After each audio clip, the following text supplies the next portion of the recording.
What is the best way to get over the loss of your premier fast bowler? It's smash 400 batting first. That's what South Africa did. Emphatic performance from them. Probably the best start any team has had so far. Our guest for the day on the Shiny Side podcast, as we review the game, is Imran Aslam. Hi, Imran. How are you doing? Good, Faris. How are you? Very well, thanks. Let's kick things off by you doing a 33-second summary of the South Africa-Sri Lanka game. Sure. So Sri Lanka won the toss, put South Africa into bat, and we'll talk about it a bit later. I think they went wrong there, but South Africa came in a solid but not a flashy start. I think 50 odd in the first 10 overs, and then as soon as the Sri Lankan spinners came on, South Africa just broke loose, and then from then on there was no looking back. Both De Kock and Van der Dussen got hundreds. When De Kock got out, I thought they might be tempted to keep the lefty-righty combination going and let Mills spank few, but Markram came in and just played absolutely phenomenal innings, unbelievable. I mean, reminded me of A.B. de Villiers' fastest run against West Indies, and that just got them to 400 plus. I think once they had that on the board, it was never going to be a match. But they tried. What's his name? Kushal Mendes came in. He played a blinder, and yes, I think while he was there, maybe he kept them in the game, but I think once he was gone, then it was just a matter of damage control for Sri Lanka. And I think they did a reasonably good job at it by getting to 300 plus in the end and keeping the loss down to just 100 runs. So minimizing the damage to the net run rate. Okay, good. That was 59 seconds. So you're about 25 seconds over, but decent start, decent effort. So yeah, I think starting at the toss, right? So Lanka elected to, they won the toss. That might have been the high point of the day, and they put them in. And so in terms of the South African preview we did, right? So South Africa went in as we expected with a single spinner. They dropped Shamsi, kept Maharaj. Maharaj is the guy who's considered to be perhaps the more economical one and also a better fielder and batsman. That's why they probably like him. Yeah. So Maharaj was in the 11. Shamsi wasn't in, and they also had Jansen and Kocha. So that was the 11 they went with. Yeah. I think once it started, like you said, I think De Kock and Van der Dussen was solid. De Kock was just being himself. Van der Dussen, who until recently would be considered a bit of a leg side player. I think he was a classic case of, that really solid guy who will churn out the runs no matter what. So I think he was brilliant. And then of course I think Aiden Markram, who's somebody who was considered not long ago more of a regular traditional test kind of player, and he scored that 49 ball 100. So it was amazing to watch. And if you think about it, it almost seems like he scored a 49 ball 100, and I was thinking about South Africa probably have three guys in this World Cup who could play that kind of knock. They have him, they have Klaassen, and they also have David Miller. So it was incredible effort by them. And to be honest, like I said, once you score that many, that doesn't matter who you're playing, where you're playing, it's done. Yeah, exactly. I think, definitely. Once you have 400 on the board, that's it. But really, I mean, I was awed at Markram's innings and the way he came in, no slugging, just pure cricketing shots, clean hitting.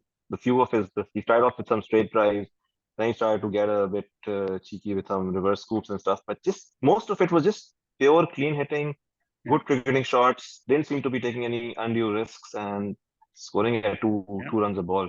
Phenomenal, really. And in terms of Sri Lanka response, I mean, the only guy who looked like he was looking at the target was maybe Mendes, right? So he got 75, 6 of 42 balls. The rest, Sri Lanka got another 70 odd. I think a big plus for them was their captain Shanaka, who seems to be in the team just for his captaincy. He got a decent score, so maybe good sign up for them. But I think generally speaking, I guess what they did well, I mean, pretty soon into it, they knew once Mendes was gone, it's not really a possibility. They really optimized for net NRR, and it wasn't an NRR disaster for them. What could have easily been like a 250 run loss eventually became like about a 102 run loss. So I think they probably did all right there to not let the NRR get a massive hit. Yeah, I think so. Exactly. They lost by 100 runs. I think a couple of interesting things for me to take for South Africa, especially going forward. So if you notice that Koti started at batting 8, which we talked about in the preview. Is he good enough to bat 8? And we didn't see him bat today, but he was started to bat 8. And I guess he is good enough to bat 8 if they had him there, and he bowled well. I would say that it's not about how good he is; it's about the guys after three guys after him can't bat at all. So that's probably why he's there. Yeah, true. Could be that. But then Marco Jansen also did well with the ball. So that does give South Africa maybe the cushion to bring Tabriz in when they need him, in place of one of Ngidi or Rabada. Yeah. And I think now that you're talking about what they're going to do for going forward, I'm just going to put up the fixtures on the screen. And their next game is actually Australia and Lucknow. So that's probably the kind of team where you would want maybe Shamsi in as well. Yeah. So it'll be I interesting to think see which way they'd they be go. tempted to bring Shamsi in this game. Yeah. I think they'd be tempted to. But yeah, so for South Africa, they have that big one against Australia, right? And if they can, I mean, I guess the next 3 games are Australia, Netherlands, England, right? So if they can get 2 wins out of those, they'll be sitting on 3 out of 4 wins. And they'll need another 3 in the next 5 games, which will include games against Bangladesh and Afghanistan, right? So I would say that honestly, South Africa would probably, I mean, I can see them taking down Australia maybe. Let's see how Australia is tomorrow. But I think I'd back them against Australia again, given their recent series win against them. I'd back them. not in a Right knockout, now, but I in the think league, yes. Yeah, in the league, yeah, exactly. I think right now the top 6 that South Africa has is just probably, I mean, maybe India, other than India, but it's, I think, unparalleled. I mean, no, but even Their top India is 6 not this extremely explosive for strong. sure, right? Like I said, they have They're 3 not, yeah, guys exactly. They're at not. 4, 5, 6 who can score a 50 ball 100. I don't think India has anyone who can score a 50 ball 100. Yeah, You know, yeah, so that's true. That's true. having said that, their batting order ends abruptly at 7. So I think if you manage to get top order wickets, then that can be a challenge for them. Yeah, that's it. Yeah. That's why I was thinking today, like, when Sri Lanka won the toss, I mean, yes, normally we said this was going to be a chasing World Cup, but when you have playing against a team that's got 400 runs and 300 plus in their last 3 games, then maybe you want to think and do it differently. And I thought Sri Lanka would have been better off maybe trying to put up a score rather than giving South Africa first use. And you think Sri Lanka could have looked at the possibility of even getting like 260 on the board and trying to put the spinners in and slowing things down under lights, right? Like that's something they do really well. So, but clearly they didn't choose to do that. So I guess moving on to the other game that happened today, we'll look at it very, very briefly. Yes, so that probably was earlier in the day. It was Afghanistan versus Bangladesh, and it was a pretty odd, unusual game. Afghanistan, Gurbaz got them a good start. They were 112 for 2, and they were 156 all out. There was nothing spectacular about the bowling they faced, but clearly it worked for them. Mehdi took 3 wickets, and they pretty much 150 all out. I think Bangladesh chased it quite easily. Shanto top scored with 59, and I think we've seen Bangladesh do this a few times. Yeah, right. We've seen Bangladesh do this a few times. Their spinners come on, Shakib, Mehdi, those guys come on, and they choke the opposition. Yeah. I think for me, one of the most interesting observations from this game was we talked about Dharamsala and how it might be a pace-friendly venue, especially with the India-New Zealand game slotted there. But today, until the paces were on, Afghanistan was very comfortable. As soon as Shakib and the guys came on, it completely unraveled. So maybe it's a different Dharamsala we're looking at this time around. Could also be a factor of the quality of pace bowlers. I mean, Bangladesh bowlers are all right. They're not tier 1, I would say. So maybe when we see England play in a couple of days, it could be different. Yeah, but didn't see any early movement, no significant help for the Pacers at all. So that could be interesting, I think. So let's see how that plays out. But I think moving on to what seems to be the weekend seems to be building up to is the big game that's coming up tomorrow, which is as you know, India Australia coming up in Chennai. So how do you feel about that game, Imran? So I think obviously a big game. I mean, I'm reading some articles on Cricket Info saying the World Cup starts tomorrow. Well, I guess for the Indian crowd starts tomorrow, and probably tomorrow is the first game where we'll see a full stadium after having pretty empty stadium. Yeah, I think tomorrow's game we'll see a full stadium. I think it's going to be a interesting. A lot riding on it for both sides. They waited both. The last 2 teams to be playing now, and they had to look at everybody else now. Yeah, and very important, I think, for both of those sides to get off to a winning start here. Yeah. We've previewed both teams on the podcast before, but if you look at the likely 11s, there's one slight change at the top is with India is Shubman Gill is down with dengue, so Ishan Kishan will probably come in at the top. And given that they're playing Australia, I imagine Ashwin to start. If this was another team, I would probably say Shardul Thakur would be there. I think Ashwin at 8 is probably a bit high for him in the batting order, but I feel like given that they're playing Australia in Chennai, it makes sense to have him there.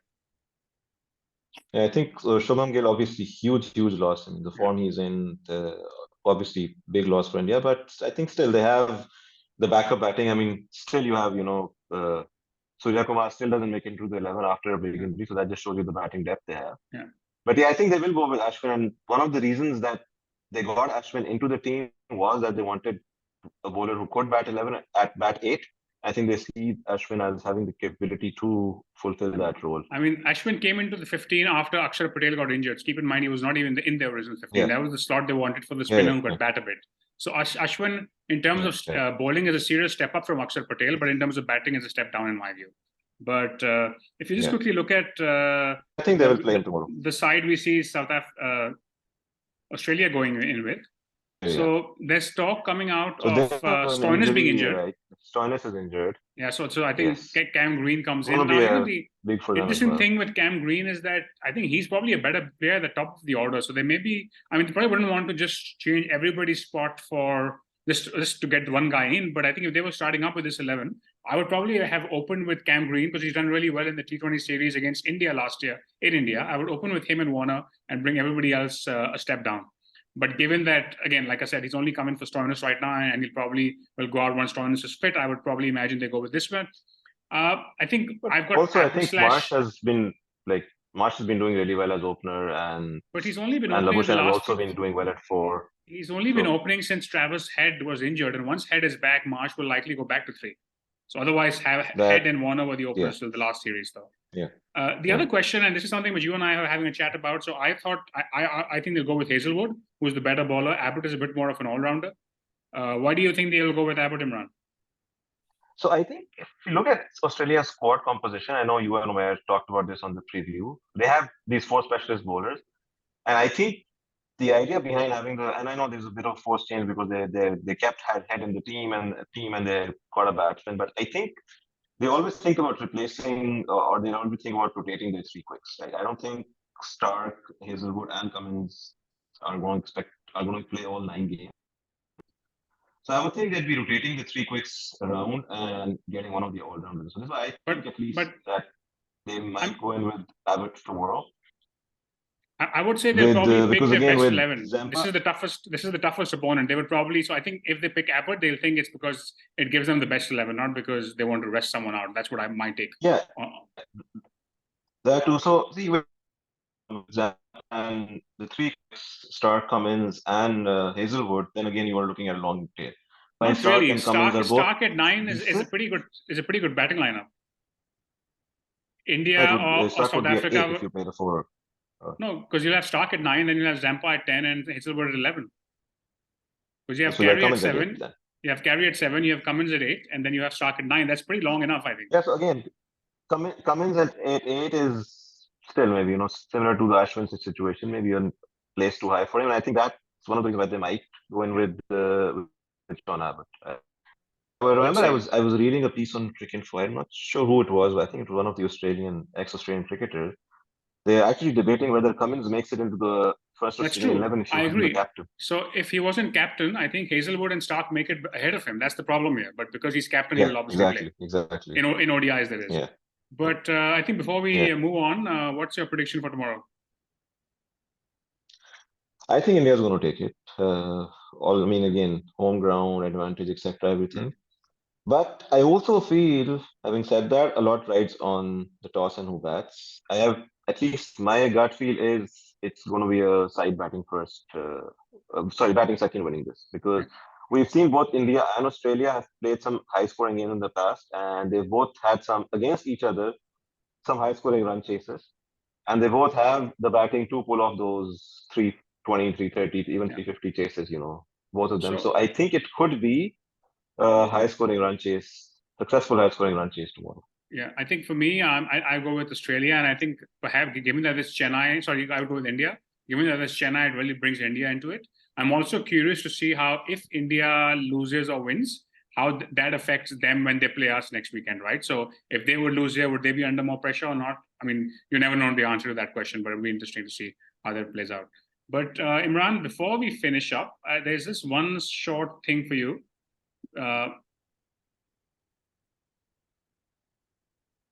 On your screen, there's a little quiz which you need to answer. Okay. How many ICC knockout games has South Africa won? 1. And who was that against? So it was the 2015 World Cup quarterfinal. Who was that against? Was it You have India 10 seconds. or Sri Lanka? India or Sri Lanka? I can't remember. But I'm pretty sure it was 2015 World Cup quarterfinal.